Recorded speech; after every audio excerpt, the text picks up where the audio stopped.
Okay, let's try that again. We're recording now. Thank you for accepting the recording. I'm Matt Wallrath. I am the Invasive Species Program Coordinator at the Upper Sugar River Watershed Association. And this is our conversation on conservation that are often held at the Wisconsin Brewing Company as one of our sponsors. But today we're doing this on Zoom as this is 2021 uh, in the early spring. So as you might understand, we are going to be doing this a little bit differently. I'd like to introduce my co-presenter, Ben Wojan. Actually, I'll have him say his name properly because I can never quite get it right. The director at Vernon County Land and Water. So Ben, you want to say hello, please? Hi, Matt. You were perfect with the name. It's Ben Wojan. I'm the county conservationist with Vernon County Land and Water. And we have a pretty diverse department. Every land conservation in every county looks a little bit different. And we are certainly different in Vernon County, hopefully in a good way. One of the extra initiatives we've taken on is this Goat Guardian project. And in partnership with the Friends of Vernon County Parks and Forests, which is a new nonprofit, and we're very excited for the momentum behind them. And then, of course, partnering with Upper Sugar on a number of invasive species projects, but including the Goat Guardian project. They've been instrumental in our ability to administer this goat project. I think it's pretty unique, and I'm excited to have a chance to chat about it. Great. Well, thanks so much. Yeah, and Ben and I have got to know each other through the creative ways to deal with aquatic invasive species. So we're doing that with this right today. So I'm going to let him kind of lead the conversation since he's the vision of this project and has helped see it to year 3 or 4 at this point. And I guess what I'll say is that it does work. I've seen it on the ground, and this is a contrast shot. So Ben, can you tell us what's going on here? So I am going to have to stop you right there, Matt. I was not alone the vision. We'll talk about that, Thank but you. Yes. I only get so much credit, and it was a number of people who helped with the vision, and now it's a lot of people who are helping with it actually happening. But so that was just a little bit of modesty I deserve. I'm sure I'll brag myself up plenty. But this is a nice example, a nice contrast of an area that actually did have forestry mowing take place, but quite a bit of invasive species, particularly honeysuckle, in this situation. And you're seeing right there the very line to which the temporary movable fence was in, and what was grazed and what wasn't. So that's a good contrast shot. Talking about founders and people that were involved in the beginning, here's some folks. Right. I would say it was Tom Lukens and Ben Roble with Vegetation Solutions, who really had the brainchild of combining Ben's existing business, which is for hire goat rental for brush and invasive species removal. Ben is a very kind individual. He liked the idea that Tom and Ben all came up with together, and that was to have a public-private partnership using the private end of Ben Roble's goats and some private landowners and a lot of public entities and a lot of nonprofit entities. So there is Tom Lukens on the left, and I like to do a bit of wild ricing every year, and Tom has come with me a number of times. So many great ideas have happened while we're in the rice canoe or just enjoying walks around Tom and Pam's land at Nature Nook Retreat, a lovely place on the West Fork of the Kickapoo. And what is our picture on the right? Where exactly did Oh, that so that's come Pam in the background. This is at the cliffs. And yeah, from? they're a great conservation force in Vernon County. They run a really cool, beautiful resort that manages to incorporate that kind of getaway feeling while still having some community space that they can then host the Valley Stewardship Network. And they've Tom's just he's he's a bright light. He's been a mentor of mine and showed me books and such. So it's great to work with them. And this is also this is a family that you'll see later on our requisite overly complicated spreadsheet slide. This is Christina and her two kids. They were coming in all the way from La Crosse area to do Oh, this. And so they just signed up as part of the crew. And so they wanted to learn. She wanted to get her kids out and do something that was important and learned a little bit about nature and how to be a shepherd and all that. So this is a kind of our training day. There's some videos we made this day too. So and just sure. to also say, here's Ben all shined up with those two. And thanks to Well, lacrosse. they're receiving the Conservation Landowner of the Year award, which is well deserved. And I don't want to see this picture too much. How about one more back to Tom and the rice? Well, let's keep going. We're keeping goats happy, right? That's what we're doing out there. So this is Nick, right? Yeah, this is Nick, our county forester, who has, more responsibility than should has fallen on him to deal with the goats. And we'll talk about this situation later, but he's had to rescue goats, deal with some of these urgent, if the goats get out or if they need help quickly. We have a number, and Dave Creer also, and a number of our other volunteers have really been active, and it does take that. Unfortunately, you're working with live hot fences and live hot animals and real life conditions. Nick is an excellent forester. He has been very supportive of this project, but we do need more help, more outside help, so he can focus on forestry and use this as a tool in his toolbox to do good forestry in Vernon County without maybe running into these situations himself so often.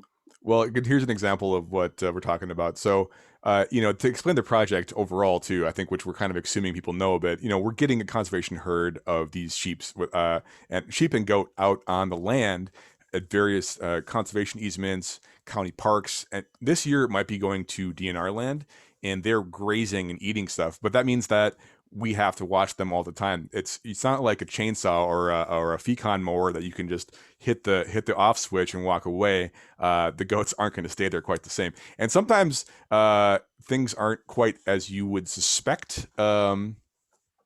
Which is to say, uh, this is that same picture. So that's a picture up on Jersey, and here this big dam blowout. So a requisite bad pun too. So can you explain what's going on here? I mean, Sure. it's a day in life with the goats. So what literally happened, Jersey Valley Dam, out of all of the dams, this is one that, because of the way it was built and the big rocks and everything that are on it, we could not mow. You just couldn't. So we had some success with controlled burns, but it was hard to get them to carry through because of how that dam was constructed. So we were using the goats. And I do want to be fair, it's a goat and sheep combined Right. herd. Um, it is both, but they were on this dam the end of September of 2018 at Jersey Valley Dam. So what we are seeing here is that dam literally breached while the goats were on the dam. You're seeing water running on both sides. On the right-hand side, you're seeing the exposed uh, garbage effing rock is what we refer to it, that eroded away, that our dams are abutted into in some cases. So we lost two dams, and Monroe County lost three dams in that rain event, September of 2018. And yeah, these goats had to be rescued in an emergency. Some fence was lost, but no animals were hurt. They're very wise. They know how to go to higher ground. And that is a drone photo of that someone took of right after the dam had breached. And that dam is still not fixed. So we're risking it for the biscuit, and that's how where these goat and sheep assemblages, they want to move around and they're hungry. They'll eat kind of anything. So there's actually a video we're going to try here and see if this works. Just see them in action. It's so they're basically they follow. I guess Ben, you want to explain? And there's Ben Roble there in the blue on the left. I think. So this is kind of us. This is the action shot. This is how you move them around. You got paddocks. You get them moved. So you can see this grazed area, and they're going to move to an area that as we move our fences, that are going to have more feed for them. And so but I guess we're going to start to dig in a little bit about how we did this. Or people are here supposedly from other nonprofits that do goat stuff, other conservation herd organizations, other uh, county assemblages that want to do management. And I think what's interesting about our project here, and that Ben alluded to a bit at the beginning, is that it is this public-private partnership that we, as part of a contract with the DNR, were helping them enact this coordination. That was the slot that they needed us for. They said, well, we got all this stuff. We need this coordination aspect to get this done, because we're using a lot of volunteers to do this work, doing these twice daily checks. I got called at Sunday at 8:30 in the morning when the goats got out one time, and that's actually not that big of a deal. Dave Creers on this call rescued the goats and me and our volunteers, because I live 2 hours away. So it's a lot of work, a lot of coordination, and this is how we did it. So it's very much a grassroots. Just as the Vernon County Friends were starting to form officially, they've been an assemblage for a while, but real nonprofit status. This is a shout out to Paige, our intern. She made this cool poster for us, and we would hold these trainings and get the landowners from various different all the agencies we mentioned before to host people that would then check on the land. We would do trainings first at well accessible sites to show people the ropes and get them to understand what they were signing up for with twice daily check and all the different components that would go into a successful check on the herd. And we just kind of used the momentum from previous years and the goodwill of people that in Vernon County to do this work. So that was kind of our process. And I'll go through my coordination just briefly. Again, there has to be some slide that you can't read very well, and so this is it in any presentation. Maybe you actually can. We use Google Sheets. It was the most elegant solution we could think of. There's lots of great ways to coordinate volunteers. This way, if you have a Google account, you can just sign right into this document that I created and sign up for slots, and then also let us know what you did. So the active volunteers learning that and then signing up for slots themselves. I would then, for some of our actually best and less tech savvy volunteers, I would just call them and say, hey, when do you want to do it? And they'd be like, well, whenever you need. I'd be like, awesome. Okay, so how about these 2 weeks or this week and a half, or whenever your son's not helping you build cabinets or whatever. So that's Chuck Smith. He's awesome. We got the two Chucks. Chuck Belvani Kemp's also awesome. We got just a great crew of conservationists and farmers and nature lovers out there helping us out. So that's what really makes it go. And this is Nick doing his job. So we had these targeted sites that he would go in and mow out with the chainsaw and fecon mowers and set in these paddocks. We would then actually often get a volunteer crew. I'll show that right up next. But these are Ben. Can you explain a little bit about why you would pick these lines, or like this? This is talk us a little bit about Sidey Hollow here. Yeah, we're These. kind of flying through these slides here, but this is wait, so I think this is a Sophia here. And Oh, is it okay? Yeah. yeah, even though the map says Sidey, All no, right. This that's this is Nick. That's right. This is the wrong. This is the map that he sent me. That was the wrong map. So okay. Thank you. That's why this is not Sidey Hollow. This is a Sophia. So this is Goat Lines of Sophia. yeah, so it's just one example, but everything's a learning curve, and back to the volunteers, it's a big deal. We want to just develop a self-sustaining template, and that's the real challenge over time. Ben Robles' willingness to open up really competition to himself. Uh, he's not afraid of it because he knows the need is so high. The amount of brush, the amount of invasive species, and just the pure sustainability of it. If this was my bread and butter, my livelihood, I don't think I would be as generous as Ben Roble is with his herd. He's entrusting his herd to us and these groups of volunteers. He does obviously get a benefit, which is the goats are being fed and cared for free. But he's also not charging, whereas otherwise, he gets a good price and he deserves a good price when he's doing all the labor and fencing in his private sector job. And it's very impressive.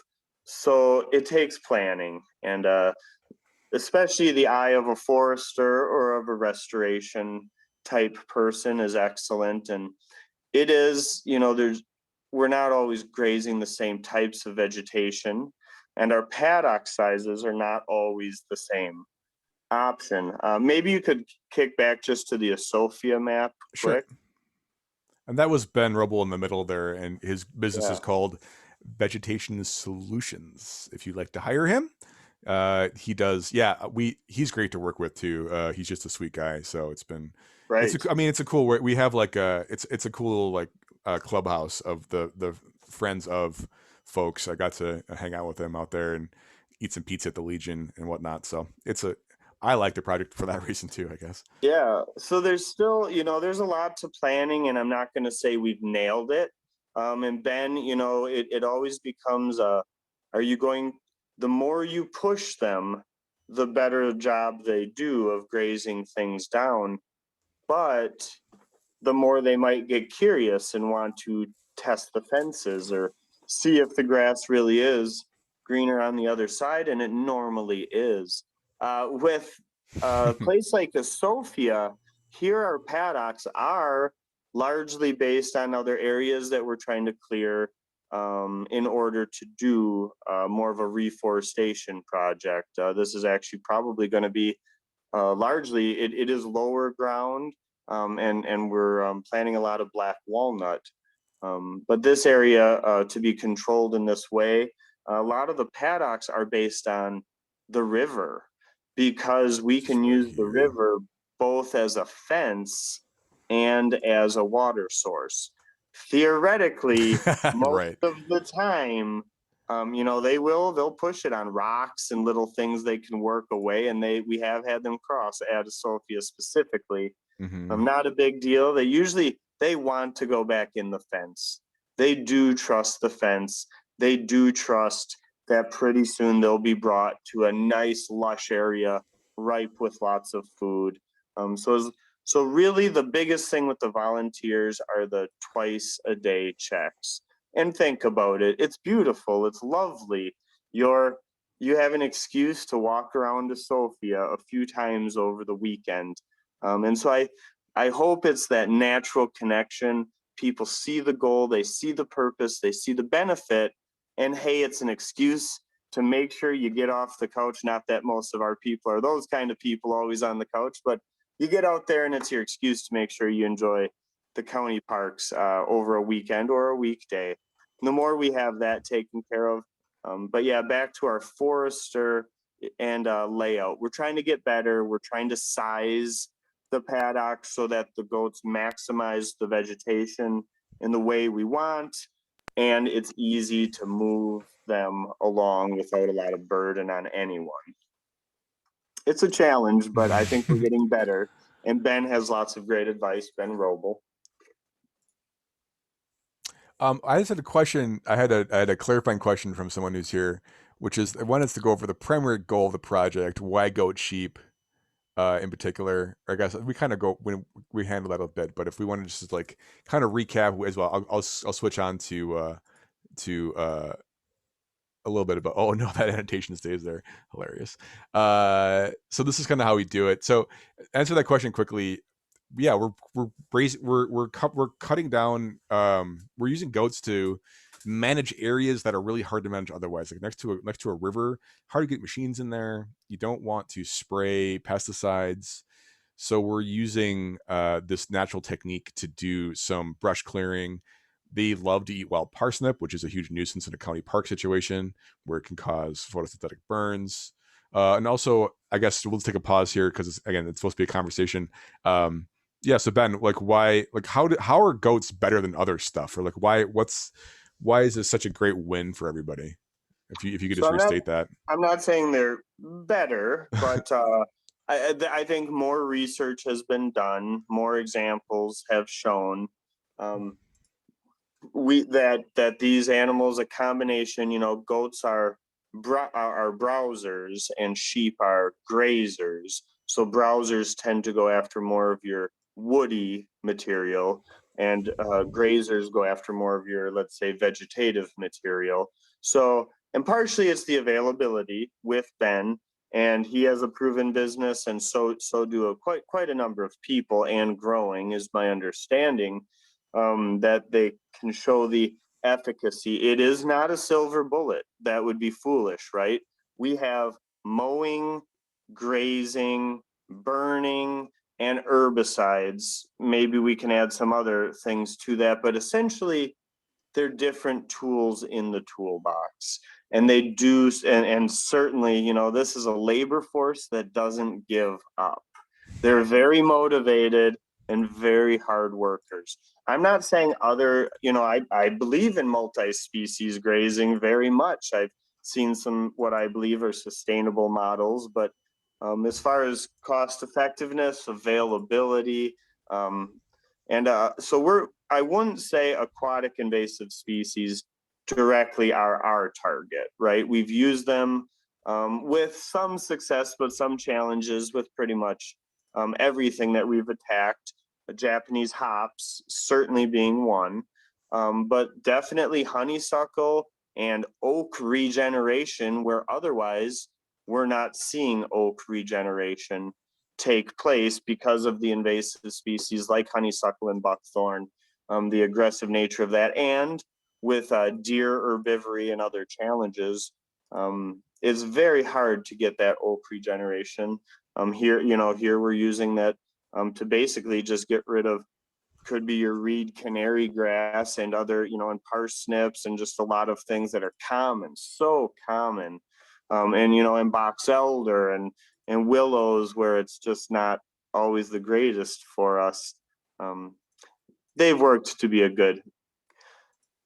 Just So gonna get back to this picture while we're talking about this. So yeah, kind of talking about why if someone came in late, this is just the diversity of stuff that they will eat. Though, yeah, Japanese hops is one that we're fighting with, and they don't prefer it. So unfortunately, they'll clear around it, but they don't seem to dig into it very deeply and actually eat it because it's got a bunch of hairs that are kind of hooks and such on it.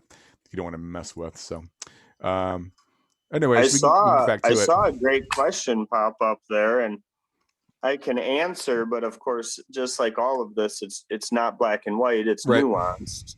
It's about oak. Oh Well, yeah, I saw that. yes, Yep. Mm-hmm. Oh, yes, go ahead and answer goats eat that. oak.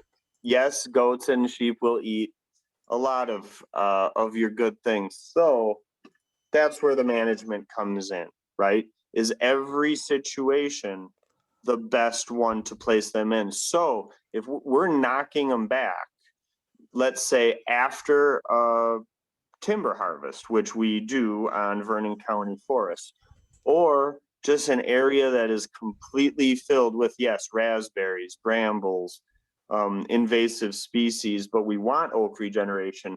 So what we're doing is, and these areas are too steep to mow. Trust me, they're too steep to mow.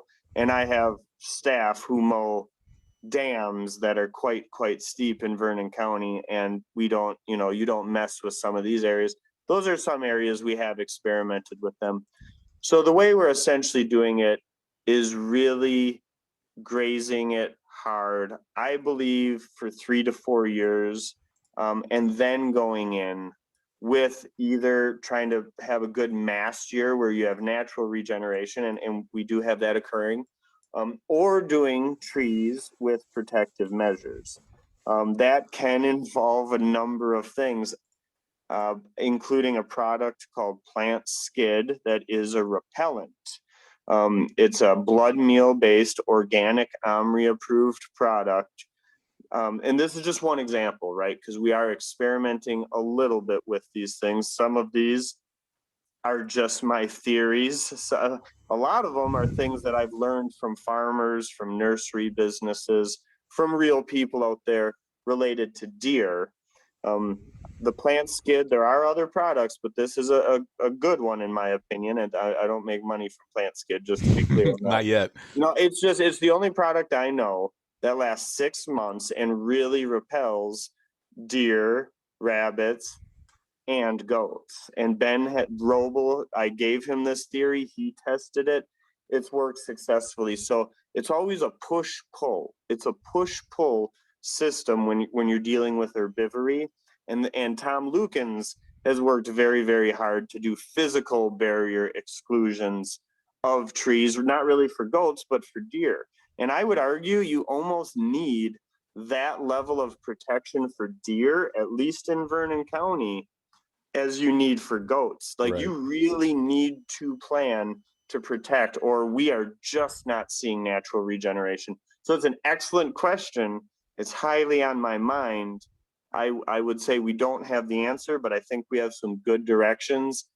And if you knock it back for 3 years and then do the plantings and never reintroduce the goats, that has a lot of possibility of certainly helping. And then we'll just do tree tubes. We do believe in putting tree tubes on trees for a successful. We're not sure, for I'm not saying tree tubes are enough to keep goats off.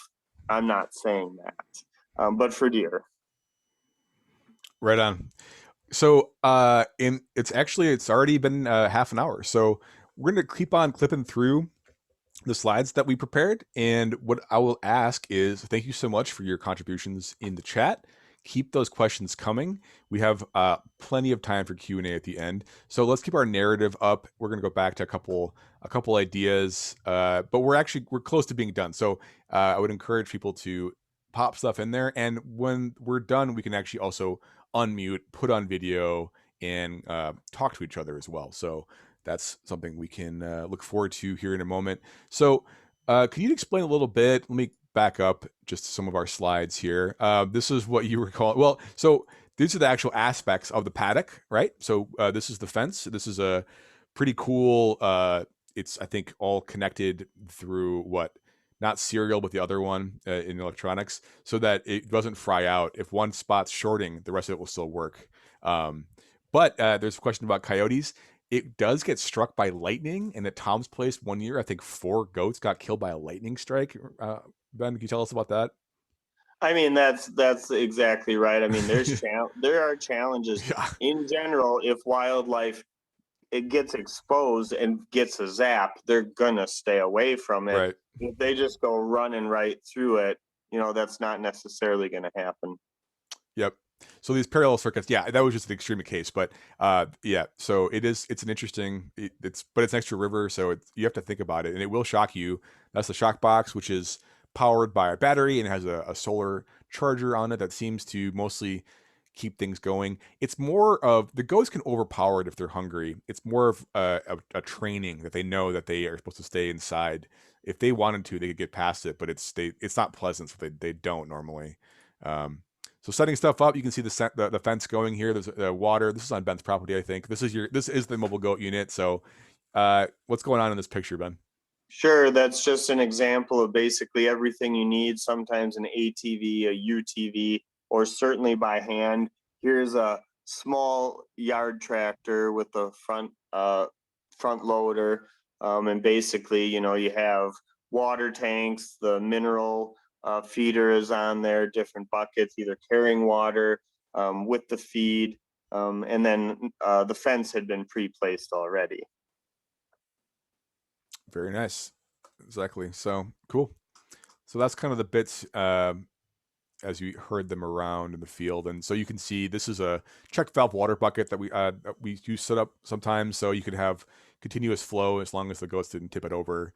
That would keep going, so they can't just spill all the water onto the ground right away. And they eat a lot of stuff, and yeah, they'll eat kind of whatever's in front of them. This is a story to be told. I think, again, we're definitely telling you the challenges of this project. It's it's a lot of management. It's a lot of small touches, and things occasionally go strangely or not as you planned. So it's all about planning for those moments. So this was Sure. one of the big escapes, right?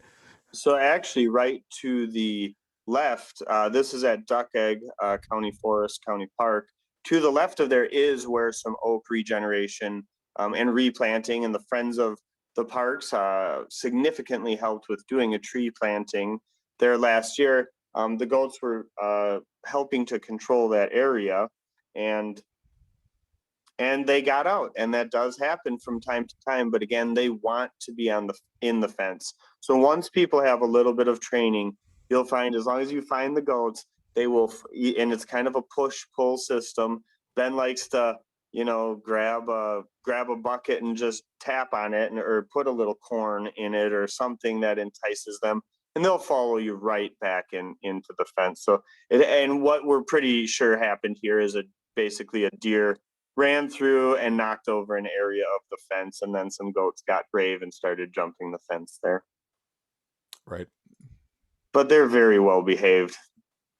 Oh yeah, this is just actually my son helping with some goats, and I think in the background you can see, and usually there's like one of your more mature animals will reach up to grab branches and limbs, and then a bunch of other smaller goats will gather around to try to get the good branches, leaves that they're bringing down from up high.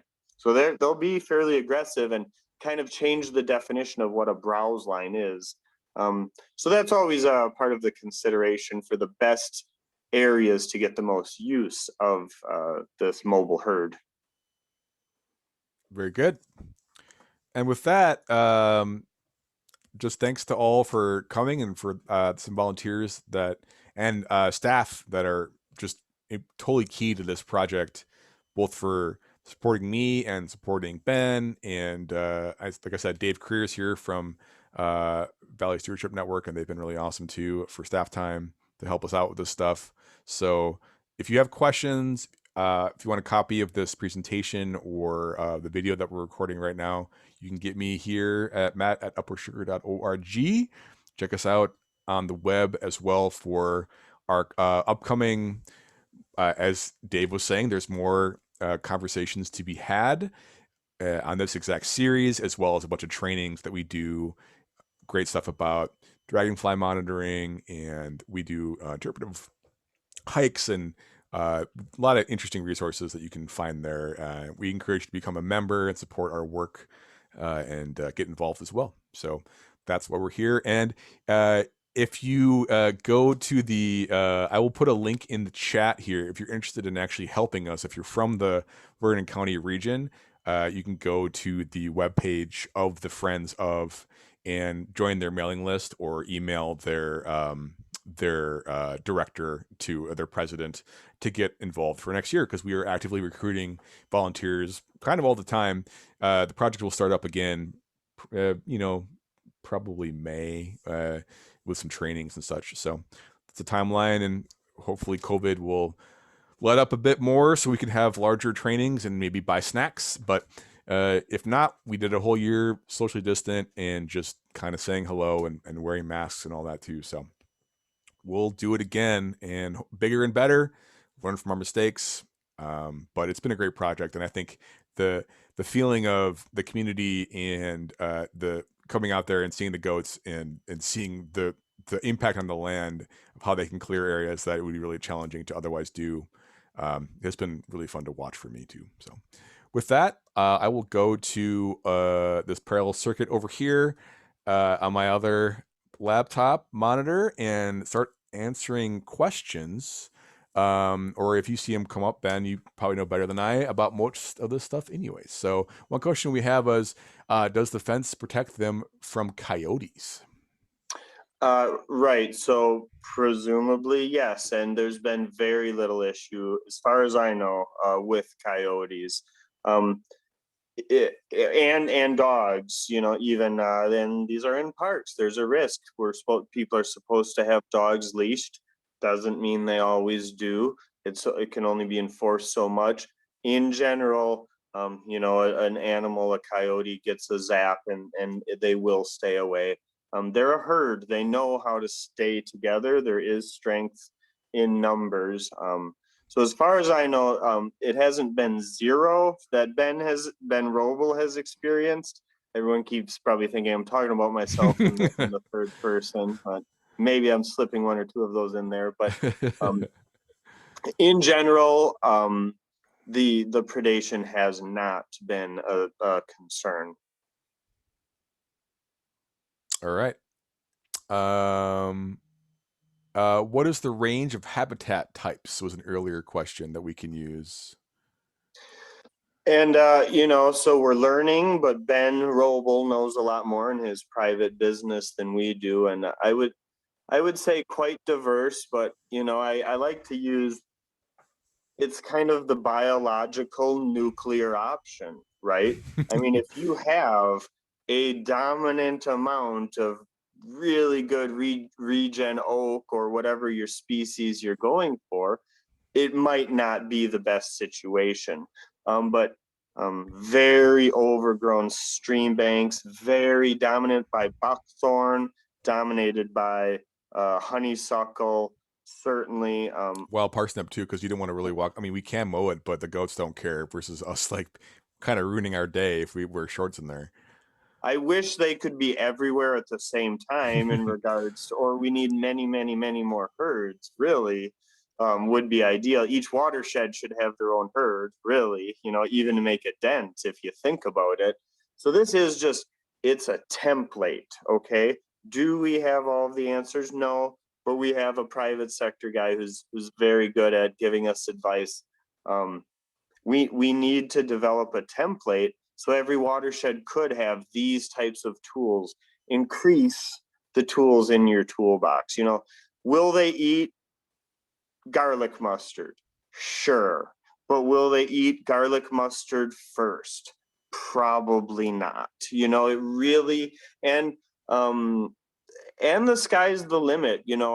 I learned from an old time organic farmer that they would, Redmond salt is a common mineral feed, right? So they would use Redmond salts after they cut down just box elder, for example, and they'd use that to train deer or cows to eat the types of species they want them to eat. I know there's tricks using cattle and molasses to train them to eat thistles, for example. So the sky is the limit. You only really, it is the biological nuclear option, though. You have to be careful. If it's a really healthy system, why would you ever, try to graze that heavy? But usually we're dealing with extremely high levels of invasive species, and it's really nice.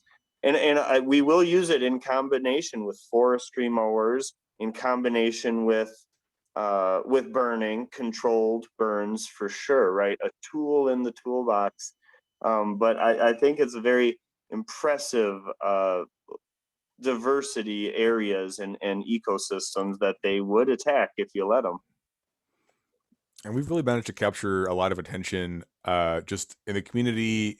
160 plus volunteer hours from just people, citizens helping us out, all these different nonprofits. As we mentioned, wrote a grant for this recently.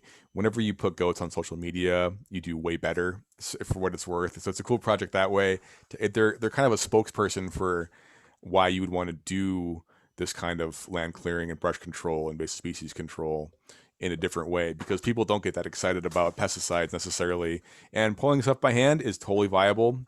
I used to be a conservation tech, and we were the war goats because we had our steel in our trucks and we would go do it, But that's AmeriCorps days, so it's a lot of work. That's when I was like 23. So um, I yeah. agree, Matt. It's any, if you're going to use herbicides, okay, but you are going to have to do this time and time again for years. Typically, goats, burning, mowing, same deal. I think a lot of people on this call know what it means to work very hard on land management, and you've got to be pretty dedicated. Tom Lukens is a great example. He's not giving up. You need your resources. And that's why, again, we need sustainable templates. This is, Vernon County took a risk on us. We've gotten some grant funding here and there. Actually, Ho Chunk Nation provides money to Vernon County. We got a tiny little chunk of that one year. and have stretched that out, and then matching grants and volunteers. But in no way do we have all the answers. We've taken a chance, and I think it's really worked out to build this community and this interest. But we do need you guys, and if you're like, hey, well, it's cool, but I can't help with goats in Vernon County, the Friends of is brand new. On their website, they do have a donate button. They do have a donate button. And I think, and that's a little grassroots organization, and the whole idea is give the parks back to the people. Give an outlet where people who care about their parks can show it and express it. And also, we have plenty of, hey, Vernon County Land and Water, we have a good idea. You should do this. Well, yeah, that's true, but we hear that a lot. We Right. hear that a lot. And I like to say that is a great idea. Through the Friends of the Parks, you can help us build that capacity to follow through on that idea and put that challenge and onerous back on people, but give them the opportunity, because before the Friends of the Parks, I would argue that opportunity wasn't there, and now it is. So the Friends of the Parks, which isn't our idea, right? There's lots of Friends of groups, and some of them someday create staff and have all kinds of revenue generating ideas. And we'd certainly welcome and support that possibility, because there's a lot of work to do out there. And hopefully this GOAT project is just a fun, practical, public-private, nonprofit partnership. And we hope the idea works and it's a sustainable template, and that every watershed goes and steals the idea or improves upon it, and then we can learn too. Got some more questions coming in. Thanks. So, typical size of acre grazed in a day. That's so variable, I think, based upon the ground cover. So, paddock size. So, if it's really thick, it's gonna be slow and how hungry they are. But can you talk about numbers that we did in the past few years? I think it was 20 acres last year. We're 30 acres maybe, or No, you're so low on the numbers. I, I'm, I'm I, that's why I ask you. I was like, I keep telling you to up the right. report, because I'm like, oh, that number's way too low. All right. Being modest. It's so I mean, at a time, probably 2 to 5 acre paddock sizes. Some of that is just the practicality of how often you're going to go through the work of moving them, how much fencing, if everything has been pre-cleared. Probably as low as definitely 1 acre and as high as 10 acres at a time. I, you know, I I have and could give presentations on managed grazing 101. I don't know. It's hard to even have this whole conversation without knowing that we're at that same level. But basically, it's, how long are they in an area? What type of vegetation? And then what is the rest in between the regrowth area? So regrowth, regeneration, and residual vegetation left behind. So size matters, but the smaller your paddock, the more intensely they're going to graze it. But you do need to move them quickly, or they'll get a bit punchy about it. Right, and they'll be crying on you. They'll be bugging you if they're not happy. You can kind of get out there and know it. And pace wise, we would seem to move the paddocks at least like every 2 weeks at the minimum, and often once a week. And so those paddock sizes would be set, and we would make them ready to go. So you could just remove some fence, they go right to the next spot, and you kind of collapse them in these cells so that you would have your work done ahead of time, so they're not starving and you have to then spend a morning putting out fence. So it's actually it's a really hard question, Robert. It's a great question because we struggled with that. Flexibility was huge with this project, that we're like, well, we actually need them for 2 more weeks out here because they're not done, or they're done, they got to go tomorrow, and so that's where Or Ben the Roble, yeah. DNR dropped out when we didn't know they were because Right. of the COVID situation. Yep. So, okay, we need them longer. And what makes life easier is build a large perimeter, at least 10 acres to have your perimeter, and then have simple ways of subdividing. And you could do a single electric wire, or we do have some smart fence that I inherited that I've been loaning to Ben Roble and loaning to the project at times, which is it's not as much of a barrier necessarily as the mesh netted fence, but it's way quicker to take down, way quicker to put up. So if you do a large perimeter and then have just smaller areas subdivided, you can just drop that fence, and one person can easily do that, as opposed to maybe needing 2 or 3 volunteers to do it.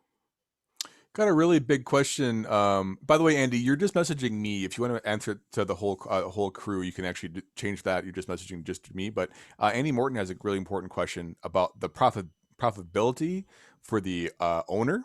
For that'd be for Ben Roble.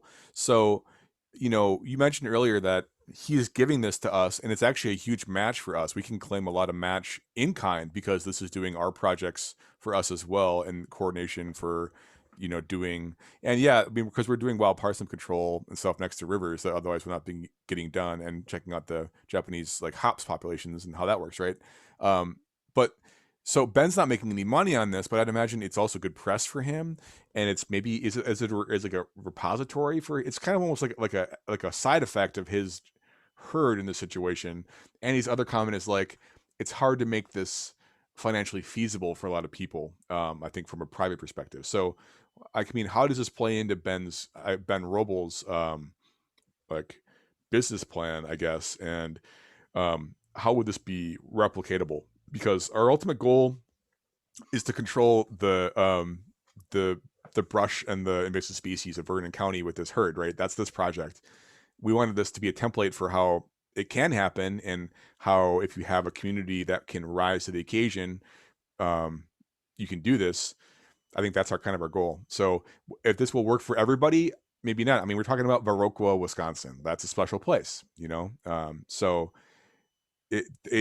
how scalable it is and how applicable. I think a lot of the pieces that we're talking about are super key, and which ones you can take and add to your toolkit and use to inspire something. uh, I think that's very possible. But there's a bit of magic in the room. There's a lot of cool stuff going on at a higher level with all the organizations involved that make this is possible. It's the networking and the community that allows this to happen for almost no cost to landowners, and at a sustainable level where it aids Ben Roble's business. It achieves the goals of the county, and then actually they provide us additional funding for our programming as well. Like they paid above and beyond what they needed to for our time this last year for our coordination help. Um, so it's a complex equation, and it's hard to make it a stamp. But I think a lot of the moving bits can be lessons for others that want to do this other places. I love the question of sustainability and I appreciate it. And when it comes down to it, privately for anyone, if you're not making money, you are not sustainable. So I think this question is really important. I would say, yes, we're unique. Yes, this couldn't happen without Ben Roble, but that's not the only way to view it. There are other people who are making money besides Ben Roble doing this. But there are also people who definitely, may not have the land base that want to farm. There are people who have, you can build equity in cattle with very low inputs if you were that young wannabe farmer who doesn't own a large land base. This template could be sustainable even if you take out making money to to rent out your goats for invasive management. There still is that concept of have cattle will travel. We see it with managed grazing with beef cattle. You can have long-term leases with people where you're bringing cattle to their land. They have the fencing. Maybe they do some of the checking and moving for you. And the great Jim Munch and other people have taught me that model can be sustainable, more profitable than corn per acre.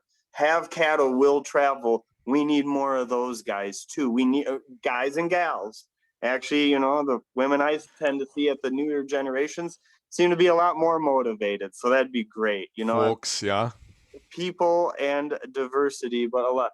You can I think the models are there, but the sustainability question must be asked, must factor in. And just to get back to Ben Roble specifically, he's a pretty darn good guy who's doing it with Tom and I, and then through that, the larger groups and entities, because of that trust and that relationship that developed. It's not in Ben's best interest to offer this to everybody on Earth, but it basically allows him to slowly grow his herd in a more cost effective way.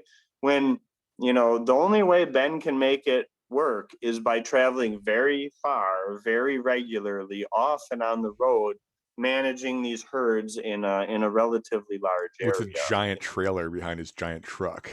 It's Yeah, it's tough, but it's cattle. he works very hard, and so do the animals. Yep. Okay, it's wrapping up here. I got another great question from Robert. What is a key factor for the success of public-private partnerships such as this? I A, think we just answered. We can move on. It's sustainability. It's yeah, with anything. yeah, With anything, it needs to be mutually beneficial, not totally altruistic. It's okay if people get a benefit. You need to. You need to pay your bills and you need to eat. We all need to. So a combination of hopefully public allows some of that input because it is for the public, and it is here public parks, or hopefully long-term forestry or controlling of invasive species and all of the benefits. So it is worth pulling public resources, but it all comes down to mutually beneficial. Sustainability is the only thing I want in life with everything we work on, and I'm not saying we're there, but I think all the right components and partners are there who want that and are willing to work towards that. awesome, man. Well, hey, with that, if you can find your reactions on your Zoom screen, let's give a round of applause for Mr. Ben here, all the way from his beautiful house in Vernon County. And it's been a very enlightening round, I hope, for all that are interested in this type of conservation work. It is a magical thing, and I'm happy to be part of it. So this recording will be available on YouTube if you want to refer friends to it. There's a lot of other good press out there about this project. Again, Matt at uppersugar.org if you're interested in either signing up as a volunteer. In that case, go to the Friends of Vernon County Parks and Forests as well and get on their mailing list because they're really generating the long-term list. But I will be on this project again this season and look forward to getting out there and hanging out with the herd. So with that, I'm going to stop the recording and feel free to turn on your camera. We can have we're at 7:30, but we can have a few more minutes of conversation if you'd like Ben actually has another meeting to get to, of course, but he's being very generous with his time today. So thanks again, Ben.